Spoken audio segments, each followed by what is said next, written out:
अखण्डमण्डलाकारं व्याप्तं येन चराचरं तत्पदं दर्शितं येन तस्मै श्रीगुरुवे नमः। शङ्करं शङ्कराचार्यं केशवं बादरायणं सूत्रभाष्यकृतौ वन्दे भगवन्तौ पुनः पुनः। ईश्वरो गुरुरात्मीति मूर्तिभेदविभागिनि व्योमवद्यात्मदेहाय दक्षिणामूर्तये नमः। பவித்ர இந்திரியாணி நதிக்கரையில் அமர்ந்து கொண்டு மௌலி ஞானேஸ்வர் மகாராஜின் பேரருளார் அஷ்டாவக்ர கீதை 18வது அத்தியாயம், அதுல 98வது ஸ்லோகம், கடைசி 3 ஸ்லோகங்களை இன்று நாம் பார்க்கலாம். The liberated one who abides unconditionally in self, who is free of the concept of action and duty, who is always and everywhere the same, is desireless. He does not worry about what he did or did not do.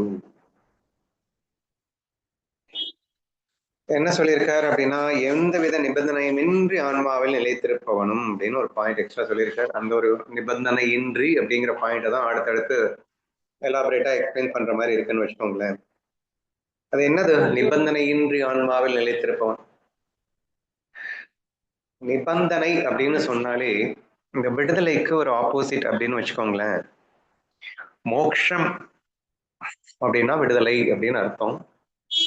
அப்போ அந்த விடுதலைக்கு ஆப்போசிட்டான words வந்து conditions அப்படின்னு நம்ம சொல்றோம் இல்லையா? நம்ம லைஃப்ல நிறைய கண்டிஷன்ஸ் போட்டு நம்ம வாழ்ந்துட்டு இருக்கோம். இந்த கண்டிஷன்ஸை we can call it as a நிபந்தனை அப்படின்னு சொல்லலாம் இல்லையா? தமிழ்ல வந்து கண்டிஷன்ஸ்க்கு நிபந்தனை அப்படின்னு. இப்போ ஆன்மாவில் லைத்திருப்பவனுக்கு நிபந்தனைகளே கிடையாது அப்படின்னு சொல்லியிருக்காரு. அப்படின்னா என்ன? ஆன்மாவில் லைத்திருப்பவன் சொல்லும் போது, ஆன்மா அப்படின்னு சொல்லும் போதே அது அவ்யக்தமாகவும் இருக்கும், வியக்தமாகவும் இருக்கும் அப்படின்னு புரிஞ்சுக்கணும். அவ்யக்தமாக இருக்கக்கூடிய ஆன்மாவிற்கு நிபந்தனைகள் இருக்காதுன்னு யாரும் சொல்லணும்னு அவசியமே இல்லை. ஏன்னா அங்க ரெண்டாவதா ஒண்ணு இல்லவே இல்லை அப்படின்னு சொன்னா நிபந்தனை போடுறதுக்கோ நிபந்தனையை ஏற்று செயல்படுத்துறதுக்கோ செயலும் இல்லை, கர்த்தாவும் இல்லை, பௌத்தாவும் இல்லை அப்படிங்கிற மாதிரி இருக்கிறதுனால it is very easy to understand for the அவ்யக்த பரபிரம்மா wherein there is no conditions at all அப்படிங்கிறது ரொம்ப ஈஸியா புரிஞ்சுக்கலாம்னு வச்சுக்கோங்களேன். But you must understand that even in வியக்த பரபிரம்மா அப்படின்னா என்ன அர்த்தம்? அவன் வந்து ஒரு உலகமாக இங்கே வேஷம் போட்டுக்கொண்டு கற்பனை உலகம் எப்படி இருக்கோ அந்த மாதிரி ஒரு கற்பனையான ஒரு மாயா உலகத்துல இருக்கும் போதும் கூட அப்படின்னு அர்த்தம். அதுக்கு என்னது வியக்த பரபிரம்மம்னு நம்ம சொல்றது உண்டு. ஓகேவா? ஏன்னா என்ன, பரபிரம்மங்கிறது ஒண்ணுதான், ஆனா அது சும்மா நாச்சுக்கு மாயைக்காக தன்னையே கற்பனையாய் உலகமாக விரித்து கொண்டு விளையாடி கொண்டிருக்கிறதுன்னு சொல்லுவோம். தன்னோடு தான் விளையாடி கொண்டிருக்கிறது அப்படின்னு சொல்லுவோம். சரி, இப்ப அந்த வியக்த பரபிரமத்துக்கும் கண்டிஷன்ஸ் உண்டா அப்படிங்கறதுதான் கேள்வி. உண்டான்னு கேட்டா என்ன சொல்ல வேண்டியது இருக்குன்னா, உலகமே இல்லை, அப்புறம் உலகத்துக்குள்ள கண்டிஷன்ஸ் இருக்கான்னு நிறைய கேள்வின்னு கேட்க தோணும் இல்லையா? அப்படின்னா என்னன்னா, பொய் உலகத்தில் பொய் கண்டிஷன்ஸ் இருக்கலாம் அப்படின்னு புரிஞ்சுக்கணும். ஓகேவா? அப்போ கண்டிஷன்டு லைஃப் அப்படிங்கிறது ஒரு பொய் தோற்றமாக உனக்கு தோணலாம். ஒரு ஞானி பல கண்டிஷன்ஸ் அவாய்ட் பண்ணி வாழ்றது போல் ஒரு காட்சி உனக்கு ஏற்படலாம்.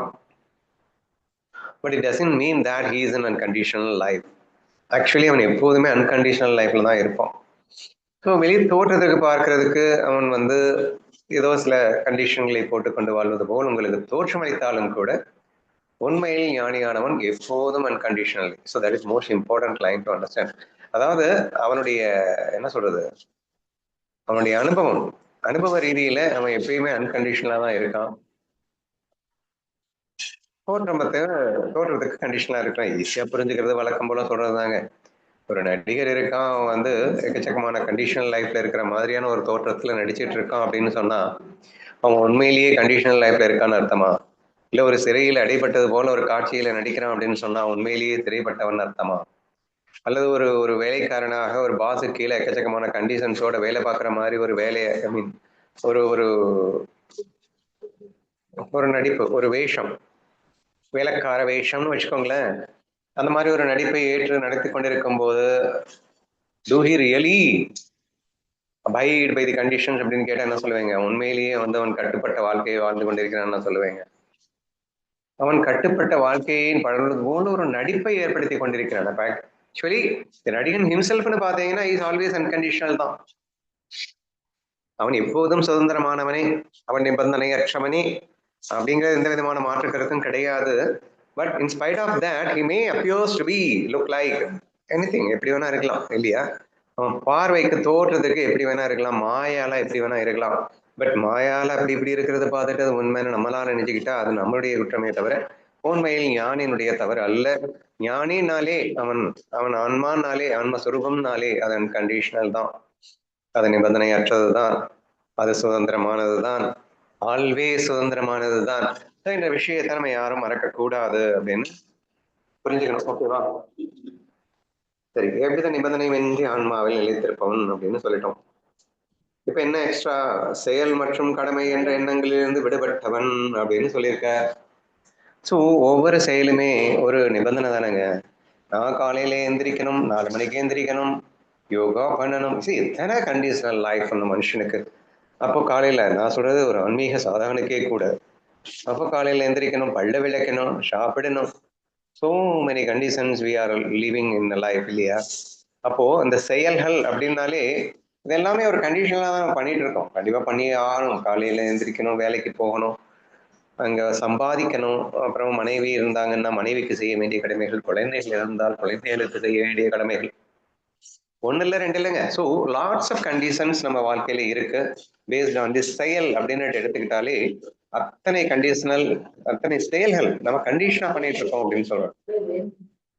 பட் ஞானி அப்படிங்கிறவன் அதை பண்ற மாதிரி இருந்தா கூட உண்மையில நம்ம அன்கண்டிஷனலா இருப்போம். நெய்யா சொல்றேன், பண்ற மாதிரி இருந்தா கூட என்ன அர்த்தம் அப்படின்னா, பணம்ன்ற எந்த கட்டாயமும் இல்லை, பண்ணக்கூடாதுன்னு இல்லை, அதனால பண்றான் அப்படிங்கிற மாதிரி இருக்கும்.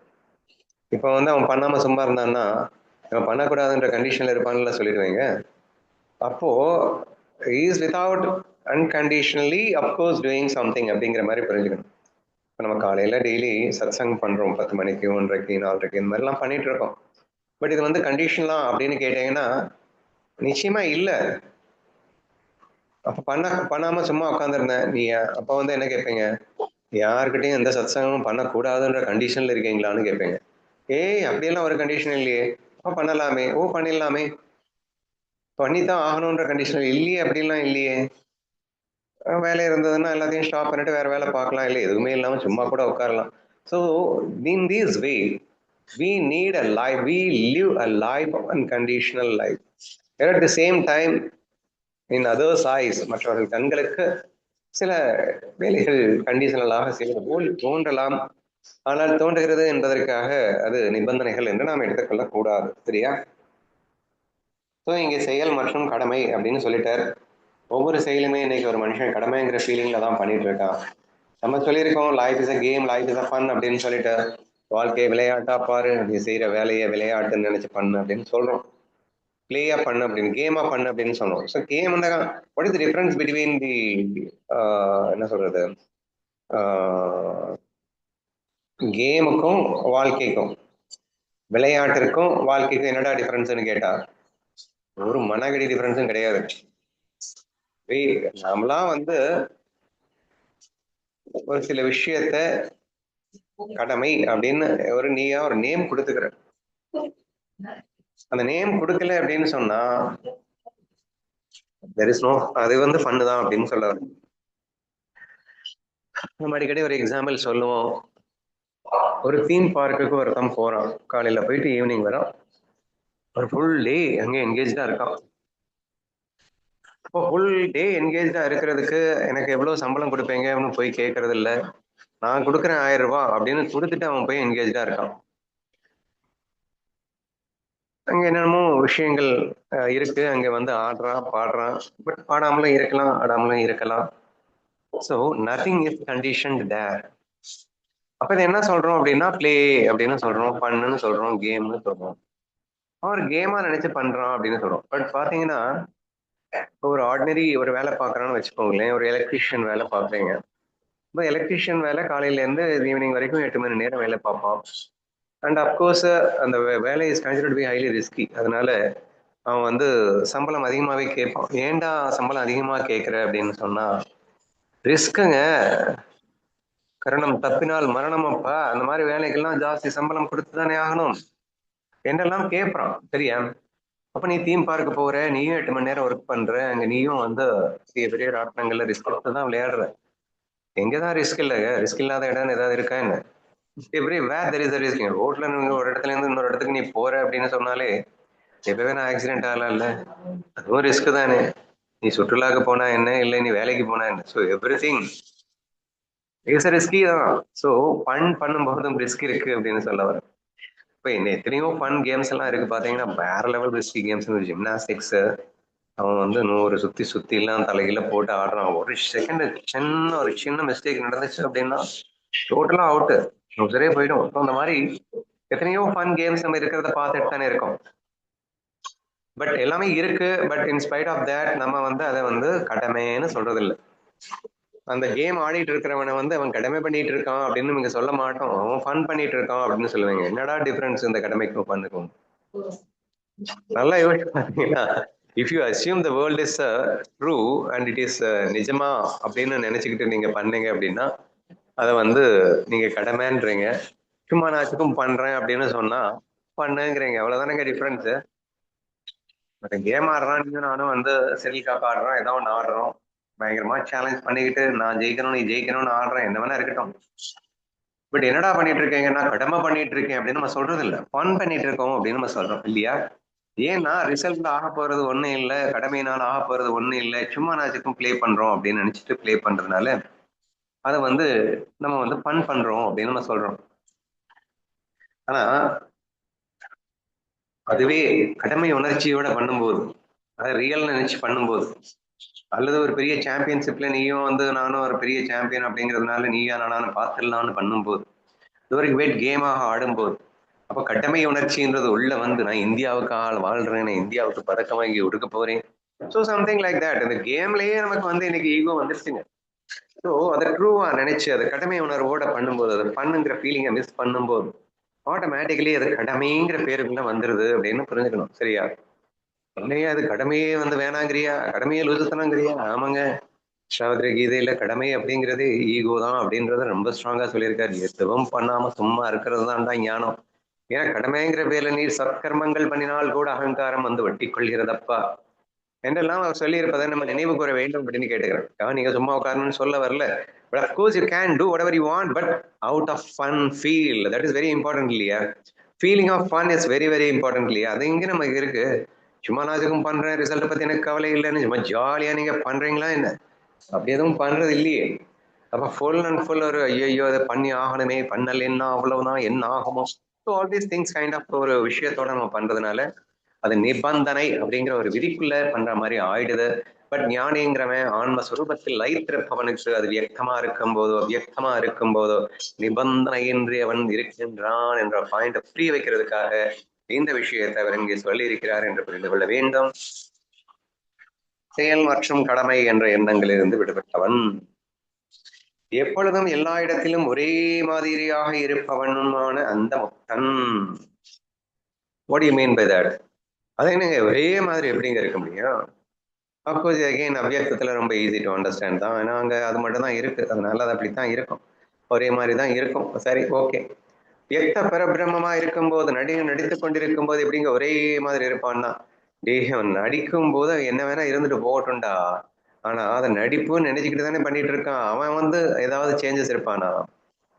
ஒரே மாதிரினா என்ன அர்த்தம்னா, அழுகை சீன் நடிக்கலாம், கோவப்படுற சீன் நடிக்கலாம், சிரிக்கிற சீன் நடிக்கலாம், என்ன சீன்ல வேணா அவன் நடிக்கலாம்ப்பா. In spite of all these changes அவன் மாறிட்டு இருக்கான்னு நினைக்கிறீங்களா? அழுகிறதும் அழுகிறது இல்லை, சிரிக்கிறதும் சிரிக்கிறது இல்லை, கோவப்படுறதும் கோவப்படுறதும் இல்லை. இது எல்லாமே ஃபன் அப்படிங்கிற ஃபீலிங்ல அவன் என்றும் மாறாமல் அந்த அமைதி ஆனந்த சச்சிதானந்த அமைதியோடு பட் ஆல் தீஸ் திங்ஸ் அவன் பண்ணிட்டு இருக்கான். அப்படிங்கிறப்போ அவன் மாறிக்கொண்டிருக்கின்றான்னு நீங்க சொல்லிடுவீங்களா? ஸோ அவன் உடல் மாறுகிறது, மனம் மாறுகிறது, புத்தி மாறுகிறது, விளையாட்டின் அம்சத்திற்கு ஏற்ப எல்லாமே மாறிட்டு தான் இருக்கும். பட் அவன் மாறுகின்றானா அப்படின்னு கேட்டா அவன் மாறலே. அவன் ஆன்மானந்தத்துல பிரம்மானந்தத்துல சொரூபத்திலே எப்போதும் நிலைத்துக் கொண்டேதான் வாழ்ந்து கொண்டிருக்கின்றான் என்பதை நாம் புரிந்து கொள்ள வேண்டும். So therefore it is very easy to understand. எப்பொழுதும் எல்லா இடத்திலும் ஒரே மாதிரியாக இருப்பவனுமான அந்த பக்தன் அப்படின்னா என்ன அர்த்தம்? அந்த ஆனந்த ஸ்வரூபத்திற்கு எந்த பங்கமும் இல்லாமலே இருப்பவன் அர்த்தம். நீ எவ்வளோ எமோஷன்ஸ் நீ வெளியில காட்டலாம், expression of love maybe of any means, but at the same time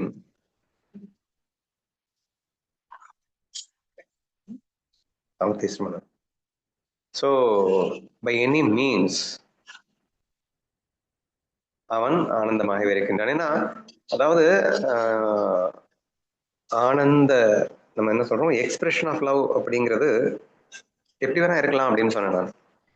expression of love அப்படிங்கிறது என்ன, நம்ம வந்து ஒரு குழந்தைகிட்ட இருக்கோம், அந்த குழந்தை வந்து கோவப்படுவோம், அந்த குழந்தைய அடிப்போம் உதைப்போம். Is it not we are doing out of love? அந்த கூட நம்ம ஜாஸ்தி இப்போ அதிகமாக பண்றது இல்லை, அதனால அந்த எக்ஸாம்பிள் கூட பொருந்த மாட்டேங்குது. அங்கேயும் வந்து ஈகோ வந்து உட்காந்து தொலையுதுன்னு வச்சுக்கோங்களேன். ஃப்ரெண்ட்ஸோட விளையாடுறதுல வெளியும் வந்து ஈகோ உட்காந்துடுறது, வெளி கேம் எக்ஸாம்பிள் கூட காட்ட முடியாத நிலைமைக்கு போயிட்டோம் நம்ம. Anyway, so if you do any action out of fun and as an expression of love, it's not a matter you are always constant. நீ அந்த சச்சிதானந்தத்துல தான் இருக்க, பட் அந்த எக்ஸ்பிரஷன்ல மாறி இருக்கு அப்படின்றதுனால நீ மாறிட்டு இருக்கன்னு அர்த்தம் கிடையாது. நீ எப்போதும் ஒரே மாதிரி இருப்பவனே அப்படின்னு புரிஞ்சுக்கணும். ஓகேவா? ஆசைகள் அற்றவன், இது வந்து நான் சொல்லணும்னு அவசியம் இல்லை. டுவாலிட்டியில அவன் பார்க்கறதுக்கு எக்கச்சக்கமான ஆசைகள் உள்ளது போல் அவன் நடித்து கொண்டிருக்கலாம். அப்கோர்ஸ் வித்வுட் திட் ஐ காண்ட் லிவ். ஒரு பெரிய குடிகாரனா கூட நடிக்கலாம், முட்டா குடியனா கூட நடிக்கலாம். இட் டசன்ட் மீன் தட் அவன் உண்மையில ஆசையில் இருக்கான்னு நீங்க அர்த்தம் எடுத்துடக்கூடாது.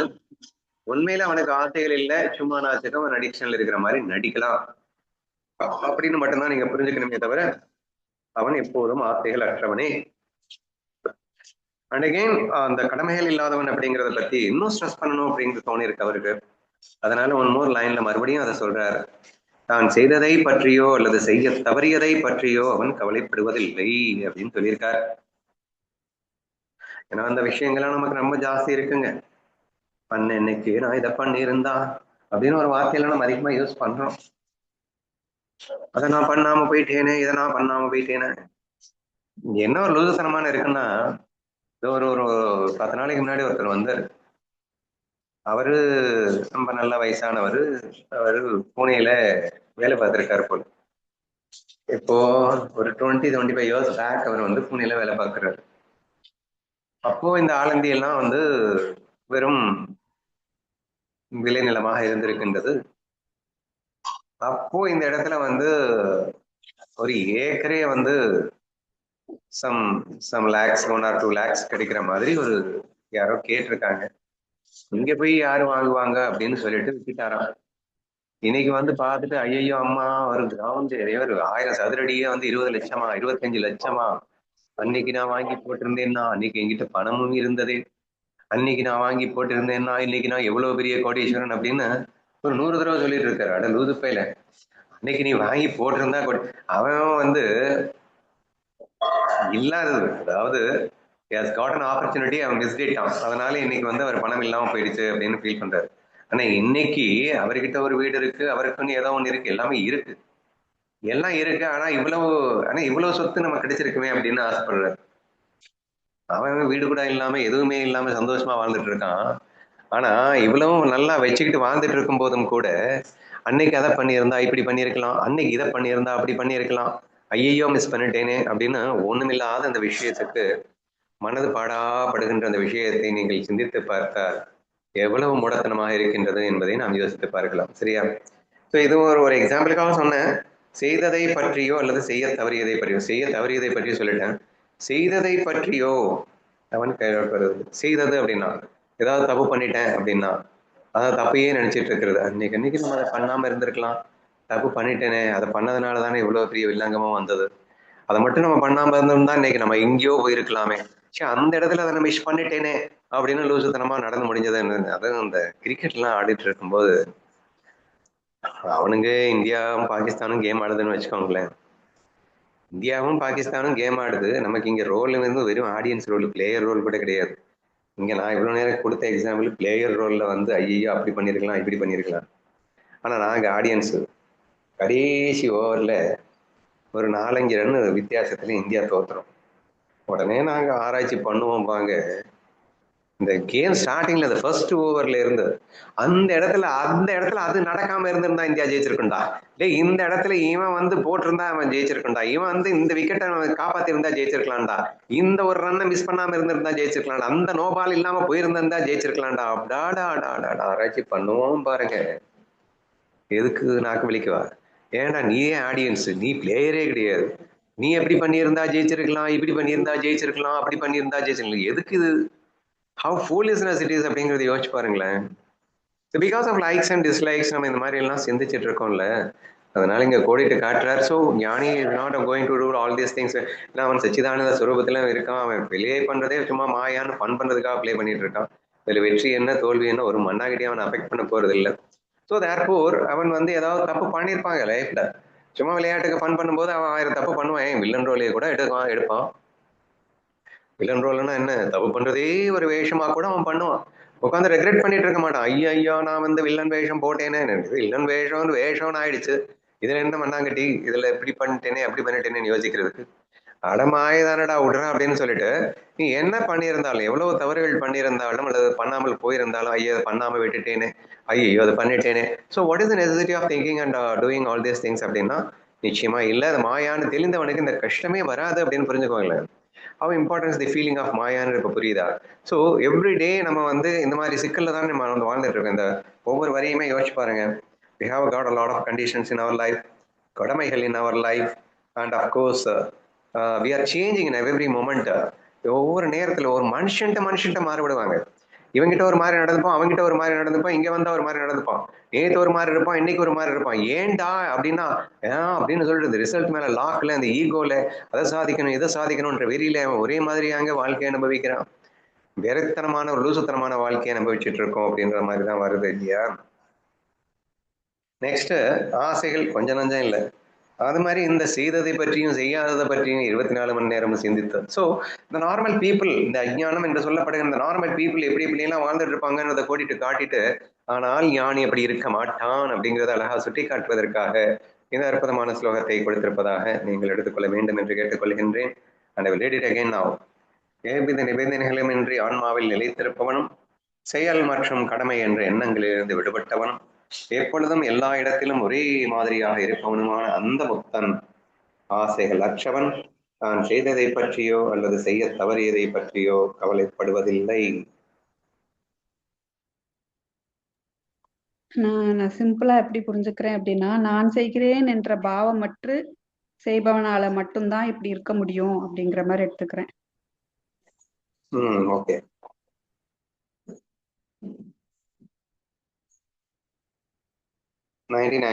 The wise one is neither pleased by praise nor annoyed by blame. He neither rejoices in life nor fears death. Gita level ஒரு 1,00,000 வாட்டியாவது சொல்லக்கூடிய ஒரு விஷயம். So easy to understand. ஞானி புகழ்ச்சியில் மகிழ்வதுமில்லை, இகழ்ச்சியில் கோபமடைய வேண்டியது. புகழ் இகழ் இந்த ரெண்டையுமே வந்து அவன் சமமாக பார்ப்பான் அப்படிங்கிற அந்த விஷயம் ஃபுல்லா கீதையில இதுதான் வந்துட்டு இருக்கு, சமபாவனா அப்படின்னு. நெக்ஸ்ட் அவன் வாழ்க்கையை கண்டு கொண்டாடுவதும் இல்லை, மரணத்தை கண்டு அஞ்சுவதும் இல்லை அப்படின்னு சொல்லியிருக்காரு.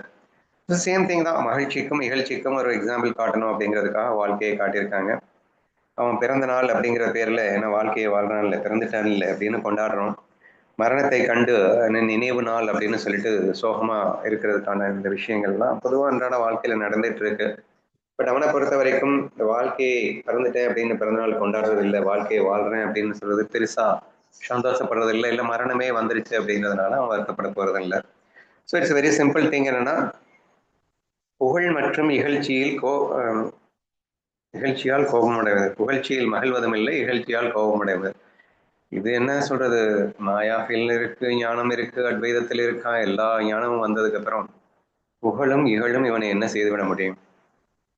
மாணித்வா அப்படின்னு சொல்லிட்டு ஞானேஸ்வரியில ஒரு விஷயம் இருக்குங்க. இந்த புகழ் இகழுக்காகவே வந்து இதுவரைக்கும் வேற எந்த வேதத்தாலேயும் நீங்கள் கண்டிராதபடி ஒரு அற்புதமான ஒரு விஷயம் செதுக்கப்பட்டிருக்கின்றதுன்னு தான் சொல்லணும். ஏன்னா எல்லா புக்ஸ்லயுமே நீங்க சமபாவனையை பத்தி தான் பேசியிருப்பாரு. அவர் உல்டா பாவனையை பத்தி பேசியிருப்பார். எதுல? மாணித்வால. அப்படின்னா என்ன, புகழ் வரும்போது அதாவது வேடனால் தகைக்கப்பட்ட மானை போல், பெருத்த சுழலிலே அகப்பட்டு போனார் போல். ஸோ சங்கடப்பட்டு அப்படின்னு சொல்லியிருப்பார். பயங்கரமா கஷ்டப்படுவான் அப்படின்பாரு. எப்போ? நல்லது நடக்கும் போதுதான். புகழ் வரும்போதான், புகழ் வரும்போது அவ்வளோ கஷ்டப்படுவானா, அதே மாதிரி இகழ் வரும்போது அவ்வளோ ரிஜாய்ஸ் பண்ணுவானா, அதான் கிடைக்க வேண்டும் என்றே ஆசைப்படுவானா, அவமானங்களும் மற்ற மானக்கேடுகளையும் தனக்கு மிக்க கிடைக்க வேண்டும் என்று ஆசை கொள்வான். ஸோ எக்ஸ்ட்ரீம் ஸ்லோகா நோ படி கேன் எக்ஸ்பிளைன் லைக் திஸ் அப்படின்னு சொல்லலாம். ஸோ சச் அ வே நமக்கு ஞானேஸ்வரன் மகாராஜ் இந்த புகழ் இகழ் அப்படிங்கிறதுல அப்படியே விட்டு வெளியே வர வேண்டும் என்பதற்காக அந்த ரேஞ்சுக்கு நம்ம பேசியிருக்காரு அப்படிங்கிறதான் சொல்லணும். எனக்கு நான் அடிக்கடி சொல்லக்கூடிய ஒரு விஷயம், பிடிக்கிறத செய்யாத, பிடிக்காததை பண்ணுன்னு சொல்லுவேன். டிஃபிகல்ட்டிஸை வெல்கம் பண்ணு அப்படின்னு அடிக்கடி சொல்லுவேன். ஆஃப்டர் ஆல் மாயான்னு ஆயிடுச்சு, இந்த மாயால நீ எப்படி வேணா வாழலாம் தான், ஆனா இது வரைக்கும் வாழ்ந்த வாழ்க்கை வேண்டாம். ஏன்னா அதுதான் வாழ்ந்துட்டே இல்ல, இனிமே வாழ்ற வாழ்க்கை அவனுக்கு பிடிக்காத வாழ்க்கையும் பிடிச்சதா மாத்து, நரகத்தை சொர்க்கமா மாத்து, நரகமும் சொர்க்கமும் உன் எண்ணத்தில் இருப்பவை தானே, நினைத்த மாத்திரத்தில் அனைத்தும் சொர்க்கமாக மாறுகின்ற அற்புத வரத்தை கையில் வைத்து கொண்டபின் இதுதான் சொர்க்கம் என்று நீயாக நிர்ணயிக்க வேண்டிய கட்டாயம் என்ன, அனைத்தும் சொர்க்கம் என்ற வார்த்தையிலே ஆல் இஸ் டேஸ்ட் என்ற அடிப்படையிலே அனைத்தையும் ஒரு சுவையாக சுவைக்க பழகு. அந்த சுவைக்க பழகுவதற்கு அச்சாணியாக, அதாவது முதற்கண் அதற்கு நீ என்ன பண்ணணும் அப்படின்னா, பிடிக்காததை மட்டும் நீ அனுபவிச்சு அதில் ரிஜாய்ஸ் பண்ண பழகு அப்படின்றத நம்ம அடிக்கடி சொல்லியிருக்கோம். ஸோ இது இட்ஸ் வெரி வெரி இம்பார்ட்டன்ட். வை அப்படின்னா அந்த சம பாவனையில நிலைக்கிறதுக்கு, நீ ஆன்மஸ்வரூபந்தான்றதை நீ புரிஞ்சுக்கிறதுக்கு. என்னதான் நம்ம வந்து புரிஞ்சுக்கிட்டாலும் ஏதோ ஒரு தடுமாற்றம் இருக்குன்னு நீங்க ஃபீல் பண்ணிட்டு இருக்கீங்க அப்படின்னு சொன்னா, இந்த ஒரு விஷயம் கண்டிப்பா தடுமாற்றமே இல்லாமல் உங்களை கரையேற்றி விடும் அப்படிங்கிற ஒரு அற்புதம் தான். ஸோ தேர்ஃபோர் இந்த புகழ் இகழ் அப்படிங்கிறது மோஸ்ட் டேஞ்சரஸ் திங். அதாவது நான் அடிக்கடி சொல்லியிருக்கேன், மரணத்தை கூட ஒருவன் வரவேற்று விடுவான், ஆனால் அவமரியாதையும் அவமானத்தையும் இகழையும் ஒருவன் வரவேற்க தவறுகின்றான். லுக்கிங் குட் அப்படின்னு சொல்றோம், அது ரொம்ப டீட்டெயிலாக நம்ம ரொம்பவே பேசியிருக்கோம். இந்த உலகத்துல தான் யாரும் எதுவும் தன்னை இகழ்ந்து விடக்கூடாது, அவமானப்படுத்திவிடக் கூடாது, நான் எப்போதும் உயர்ந்த நிலையிலே இருக்க வேண்டும், எல்லோரும் என்னை அண்ணாந்து பார்க்க வேண்டும், என்னை எல்லாரும் வந்து கீழே பார்த்துடக்கூடாது. ஸோ ஆல் தீஸ் திங்ஸ் வந்து ரொம்ப ரொம்ப ரொம்ப நம்ம மனசுல ஊறி போன ஒரு விஷயம் அப்படின்னு நினைக்கிறேன். யார்கிட்ட வேணா கேட்டு பாருங்க, இன்னைக்கு தற்கொலை ஏங்க பண்றாங்க, அவமானப்பட்டுட்டேன் அப்படின்னு சொல்லிட்டு தற்கொலை பண்றதை நீங்க பார்த்துருப்பீங்க. ஸோ அப்போ ஆட்டோமேட்டிக்லி இட் இண்டிகேட்ஸ் தட் அவனுக்கு உசுரை விட எது பெருசா தெரியுதுன்னா அவன் மானத்தோடு வாழ்றது அப்படிங்கிறது அவனுக்கு பெருசா தெரியுது. So therefore he is ready to even lose his life அப்படிங்கிற மாதிரி வருது, வாலண்டரியா அவன் தற்கொலை பண்றான் அப்படிங்கிறதெல்லாம் பார்க்குறோம். ஸோ தேர்ஃபோர் மரணத்தை விட கொடியது இந்த புகழ்கள் அப்படிங்கிற ஒரு லாக்ல சிக்கிறது அப்படின்றத புரிஞ்சுக்கணும். அண்ட் தேர்ஃபோர் அதுலேருந்து வெளியே வர்றதுக்கு இகழிலே ரிஜாய்ஸ் பண்ணுவதும் புகழிலே வருத்தப்படுவதும் என்ற ஒரு தான் மிகப்பெரிய கேடயமாகவும் ஆயுதமாகவும் இருக்கும். நீ அப்படி வாழ்ந்து கொண்டு அப்படி ஒரு ஃபீலிங்ல நீ இருக்க அப்படின்னு சொன்னா, வாழ்க்கை அப்படிங்கிறது கொண்டாட்டம் அப்படின்னுட்டோ, மரணம் அப்படிங்கிறது வருத்தம் அப்படின்னுட்டோ உனக்கு தோணவே தோணாது அப்படிங்கிற அந்த ஒரு விஷயத்த நாம இந்த ஸ்லோகத்துல புரிஞ்சுக்கலாம் அப்படின்னு நான் நினைக்கிறேன். ஓகேவா? So it is very easy to understand and therefore I am slowly skipping to the next final shloka.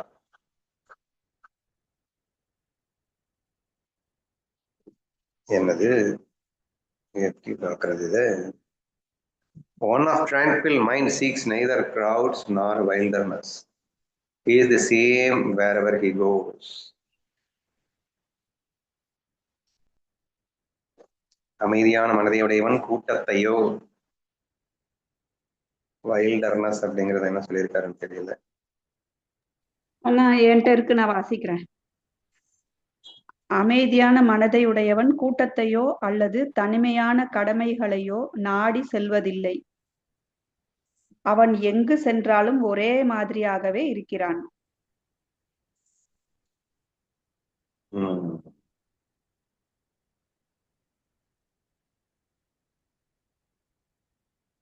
எங்கடா காணும்?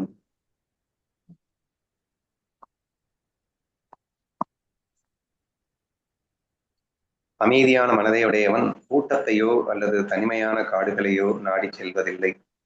அவன் எங்கு சென்றாலும் ஒரே மாதிரியாகவே இருக்கின்றான் அப்படின்னு சொல்லியிருக்காரு. வைல்டர்னஸ் அப்படிங்கிறதுக்கு அர்த்தம் வந்து காடுகளை நாடி செல்வது அப்படிங்கிறது நம்ம எடுத்துக்கலாம். அவன் எங்க இருந்தாலும் ஒரே மாதிரிதான் இருப்பான் அப்படின்னு சொல்லியிருக்காரு. சரியா? சரி, இங்க இந்த எக்ஸாம்பிளுக்கு வந்து நம்ம யாரையாவது தூக்கணும்னா நம்ம ஞானதேவருடைய அப்பாவை தூக்கிக்கலாம் அப்படின்னு நினைக்கிறேன். சரியா? அமைதியான மனதை உடையவன் அப்படின்னு சொல்லப்போ, அப்போ அதுல வந்து அப்பா கூடயும், அப்பா ஞானதேவரன் அவங்க அப்பா கூட நடந்த ஒரு சம்பாஷணை நம்ம நிறைய படிச்சிருக்கோம். அதுல ரொம்ப ஸ்ட்ராங்கா அவர் சொல்லியிருப்பாரு. இங்க அமைதியான மனம்னு சொல்லியிருக்கேன், அங்க வந்து ஸ்டெடி மைண்ட் அப்படின்ற ஒரு வார்த்தையை யூஸ் பண்ணியிருப்பார். If you have a strong mind and if you have a steady mind, then நீ ஏப்பா பயப்படுற, நீ க்ரௌடை கண்டு பயப்பட வேண்டிய அவசியம் இல்லை, எதை பத்தும் நீங்க வந்து கவலைப்பட வேண்டிய அவசியம் இல்லைன்னு ரொம்ப ஸ்ட்ராங்கா வலியுறுத்தி பேசினதை நீங்க நினைவில் கொள்ளுங்கள் அப்படிங்கிற. சரியா? இங்க என்ன எக்ஸ்ட்ரா அமைதின்னு சொல்லிட்டாரு, அவ்வளவுதான். அமைதியான மனம்னு சொல்றதுக்கு ரீசன் என்ன? பிரம்மம் அமைதி அல்லவா, அமைதியின் சுரூபம் அல்லவா. அப்ப அந்த அமைதியோடு இந்த மனதிலே இது ரெஃப்ளெக்ஷன் புரிஞ்சுக்கிட்டு அவன் பண்றதுனால அவன் எதை பத்தியும் கவலைப்படுறது இல்லை அப்படின்னு சொல்லலாம். இப்ப என்ன மெயினானா க்ரௌட்ஸ் அப்படின்னு இன்னைக்கு நார்மல் அஞ்ஞானிகள் எடுத்துக்கிட்டீங்கன்னா அவனால தனியா இண்டிவிஜுவலா வாழ சொல்லணும்னா முடியவே முடியாது. தனிமையில வாழ்றதுன்றது பெரிய கொடுமை அப்படின்னு நினைப்பான். அப்போ அந்த க்ரௌடு தான் அவனுக்கு வேணும். அவனுக்கு சுத்தி 10 பேர் இருந்துகிட்டே இருக்கணும். அவனுக்கு வேணா 4 பேர் அவனை பார்த்து சல்யூட் அடிக்கணும், அவனை தூக்கி பேசணும், அவனுக்கு 4 பேர் சந்தோஷம் கொடுக்கணும். நான் பிச்சை எடுத்துட்டே வாழ்ந்து பழக்கப்பட்ட எனக்கு அப்புறம் 4 பேர் பிச்சை போடுறதுக்கு வேணும்ல. நான் எங்க போவேன்? நான் மட்டும் தனியா வாழ்ந்ததுன்னா அப்புறம் சந்தோஷமா வாழணும்னா எனக்கு இல்ல சந்தோஷமா இருக்கு. நான் பிச்சை எடுத்து நான் வாழ்ந்துட்டு இருக்கேன். ஏன் 4 பேர் சந்தோஷத்தை கொடுத்தாதானே உண்டு அப்படின்னு பேசுறவன் வந்து பாவம் தனிமையெல்லாம் வாழ முடியாதுங்க. அவனுக்கு கூட்டம் தேவைப்படுது. சரியா? அப்ப கூட்டத்தோடையே வாழணும்னு பழக்கப்பட்ட அந்த ஒரு மனசா மாறிடுச்சு. இந்த லூசு பயலுக்கு தெரியல பெக்ரா வாழ்றது பெரிய கொடுமைன்னு. ஆனாலும் பரவாயில்ல, பிச்சை கிடைக்கலைன்னாலும் பரவாயில்ல, கூட்டத்துலதான் வாழணும் அப்படின்னு துன்பமே இருந்தாலும் அந்த கூட்டத்தில் வாழுகின்ற ஒரு நிலை தான் இன்னைக்கு நீடித்துட்டு இருக்கு அப்படின்றத புரிஞ்சுக்கணும். சரியா? பட் ஞானிக்கு அந்த பிரச்சனை இல்லை. ஏன்னா தன்னில் தான் சுகம் காண்பவன் பிச்சை எடுக்க வேண்டிய அவசியம் இல்லை. தன்னில் தான் ஆனந்தமாக நிறைந்திருப்பவன். ஆதலால் அவன் கிரௌட்ல இருக்கணும்னு அவசியம் இல்லை. தன்னந்தனியாக இருந்தாலும் கூட அவன் சந்தோஷமாக வாழ முடியும். அண்ட் தேர்ஃபோர் அவனுக்கு கிரௌடு தேவையில்லை அப்படின்னு நம்ம புரிஞ்சுக்கணும். ஓகேவா? நெக்ஸ்ட் என்ன சொல்லிட்டாருன்னா தனிமையான காடுகளையோ நாடி செல்வதில்லைன்னா இதுதான் பெஸ்ட் எக்ஸாம்பிள். நான் அப்பான்னு சொன்னேன். சரியா? அவருக்கு கிரௌடு பிடிக்கல. நமக்கெல்லாம் என்ன சொன்னோம்? கிரௌடு பிடிக்கும்னு சொன்னோம். அவர் வந்து பாவம் விரக்தர். அவருக்கு ஆசையெல்லாம் கிடையாது. அவர் பெகரும் கூட கிடையாதுதான். ஆனாலும் எங்க பெகர் ஆகிவிடுவீரும் அப்படின்னு பயப்படுற ஒரு ஒரு சுச்சுவேஷன் அங்க பாக்குறோம். அதாவது மனசுல ஆசையே எனக்கு வேண்டாண்டா அப்படின்னு சொல்லும்போது ஆசையே தான் இல்லை இல்லை அப்ப எங்க வேணா இரு. வந்துருச்சுன்னா இவனுங்க கூட இருந்தோம்னா இவனுங்க வந்து ஆசையை தூக்கி கொடுத்துருவாங்கல்ல. ஐயையோ வேணாம்ப்பா, இங்கெல்லாம் இருக்கக்கூடாதுப்பா, அப்புறம் எல்லா ஆசையும் வந்து தொலைஞ்சிடும், நம்ம பாட்டுக்கு எங்கேயாவது காட்டுக்குள்ள போய் ஒழிஞ்சுக்கிட்டோம்னா நமக்கு வந்து ஆசையே இல்லாம இருக்கும்ல என்றெல்லாம் அவர் பேசியதை நாம் காண்கின்றோம். So that is why what is the necessity of fear if you don't really have any desire. எங்க உண்மையிலேயே உனக்கு ஆசை இல்லைன்னு நீ ஏன்டா பயப்படுற? ஆசை வந்துடுமோன்னு பயப்படுறேன்னா ஆசை இருக்கிறதுனால பயப்படுறேன்னு சொல்லிட்டு போயேன். அப்ப ஆசை இல்லைன்னா நீ பயப்பட வேண்டிய அவசியம் இல்லை. எங்க இருந்தாலும் பயப்பட வேண்டிய இல்லை. எந்த ரேஞ்சுக்கு சொல்லியிருப்பாரு? ஒரு பத்னியானவள் 100 ப்ராஸ்டியூட்டுக்கு மத்தியில கூட அவர் பத்னி தன்மையை விடாமல் இருக்க முடியும்டா, provided if you have a study minded அப்படின்னா. என்ன லூசுத்தனம்? அங்க இருந்தா என் மனசு பாலா போயிடும். மனசு பாலா இருந்தாதான்டா அங்க போனா பாலாகும். மனசு தெளிவா இருந்தா எங்க போனாலும் நீ தெளிவா தானடா இருப்பேன்றெல்லாம் ரொம்ப அழகா அற்புதமா டாடான்லாம் போட்டு பேசிட்டு இருக்கேன். அப்பா கிட்ட அப்படி எல்லாம் பேசியிருக்க மாட்டாரு. சும்மா நீங்க புரிஞ்சுக்கணும். ஓகேவா? சோ இந்த மாதிரி அவரு அப்பா கூட பேசுற அந்த விஷயங்கள் எல்லாம் நினைவு கூற வேண்டும் என்று நான் கேட்டுக்கொள்கிறேன். ஸோ தேர்ஃபோர் இந்த இடத்துல நம்ம ஸ்லோகத்துல புரிஞ்சுக்க வேண்டியது என்னன்னா அமைதியான மனதை உடையவன் கூட்டத்தையோ அல்லது தனிமையான காடுகளையோ நாடி செல்வதில்லை. அவன் எங்கு சென்றாலும் ஒரே மாதிரியாகவே இருக்கின்றான் அப்படின்னு சொல்லியிருக்காரு. மேல உள்ள ரெட்டைகள் தான்ப்பா, மேல புகழிகள்னு ஒரு ரெட்டைகளை காட்டினார். ஆனா இங்க வந்து வேற ஒரு ரெட்டைகளை காட்டுறாள், க்ரௌட் அண்ட் தனிமை. ஸோ கூட்டம் பிளஸ் தனிமை அப்படின்னு ஒரு ரெட்டைகளை காட்டுறாரு, அவ்வளவுதான். ஸோ அவனுக்கு ரெட்டைகளே இருக்காது. அவனுக்கு எல்லாமே ups and downs are all the maya and it is not true. And I myself is always blissful in by nature. அவன் நேச்சர் அவன் தான் சுயஸ்வரூபமாகவே ஆனந்தமாக இருக்கக்கூடியவன் தான். அப்போ ஆட்டோமேட்டிக்கா நான் எங்க இருந்தாலும் எப்படி இருந்தாலும் ஆட்டோமேட்டிக்காவே நான் சந்தோஷமா தான் இருப்பேன். அப்படிங்கிற அந்த ஒரு உணர்வுல இருக்கக்கூடிய அந்த ஆன்ம ஞானிக்கு, பிரம்ம ஞானிக்கு, சச்சிதானந்த ஸ்வரூபிக்கு கூட்டம் என்ன தனிமை என்ன? So wherever he is going to enjoy. அவன் எங்க இருந்தாலும் எப்படி இருந்தாலும் சந்தோஷமா இருக்க போறான். அதனால இந்த ஸ்லோகம் அந்த மாதிரி அமைஞ்சிருக்கு. அமைதியான மனதை உடையவன் கூட்டத்தையோ அல்லது தனிமையான காடுகளையோ நாடி செல்வதில்லை. அவன் எங்கு சென்றாலும் ஒரே மாதிரியாக இருக்கின்றான் என்று நாம புரிஞ்சுக்கணும். நான் அடிக்கடி இந்த விஷயத்துல நான் சொல்றது என்னன்னா நீதான் ஆனந்த சுரூபம். சரியா? அப்போ உன்னுடைய ஆனந்தம் தான் இந்த உலகத்துல பட்டு ரெஃப்ளெக்ட் ஆயிட்டு இருக்கே தவிர இந்த உலகம் வந்து உனக்கு ஒரு மண்ணாங்கட்டியும் தரப்போறது இல்லை. If you have such kind of feel அது இன்னைக்கு கூட வந்து வாங்க வெளியில போகலாம்னு ஏதோ போட்டுட்டு இருந்தாங்க. என்னமோ டாமினி கார்டன் ஒரு மலைப்பிரதேசம் இருக்கான்.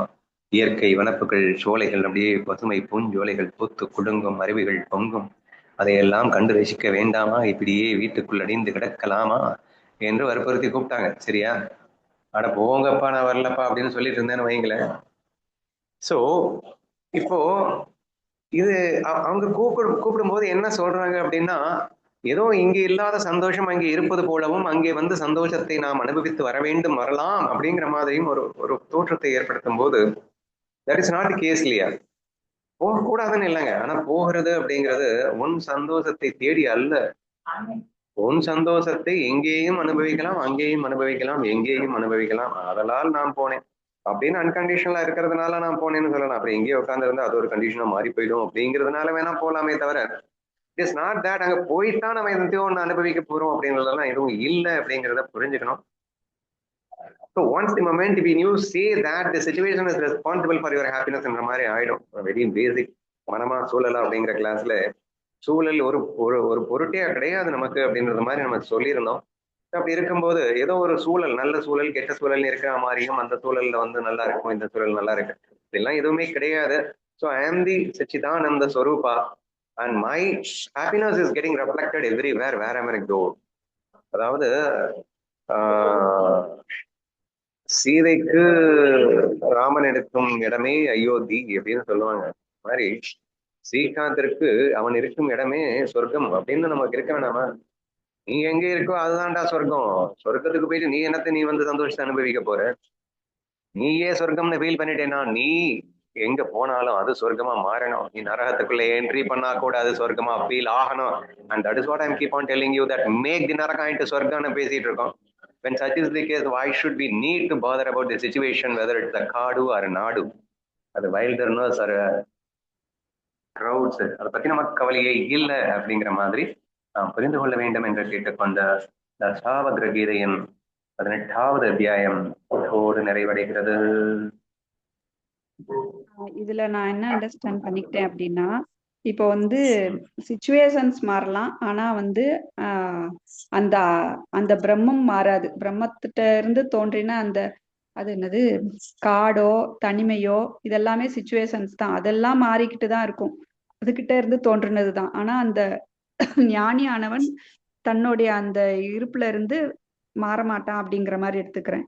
இப்போ கூட்டத்துல இருந்தா கூட ஐயோ அதிகமா சத்தமா இருக்கு, அமைதி வேணும், தனிமை வேணும்னு நினைப்போம். இப்போ தனிமைக்கு வந்தா யாருமே இல்ல, நான் எனக்கு லோன்லியா இருக்கு, லோன்லி ஃபீல்ல இருப்போம். எனக்கு கூட்டத்தை தேடுவோம். இப்படிதான் மனசு வந்து மாறிக்கிட்டே இருக்கு. அப்ப அதே மாதிரி வீட்டுல இருந்தா வெளியே எங்கேயாவது போவோம், நல்லா இருக்கும் அப்படின்னு நினைப்போம். வெளியே போனா வீட்டுக்கு வந்துடலாம், அங்கதான்ப்பா அமைதியா இருக்கு அப்படின்னு. இப்படி மனசு வந்து மாறிக்கிட்டே இருக்கு. ஆனா இதுல வந்து நிரந்தரம் அப்படிங்கிறது இல்ல, அமைதி அப்படிங்கிறது இதுல கிடைக்காது.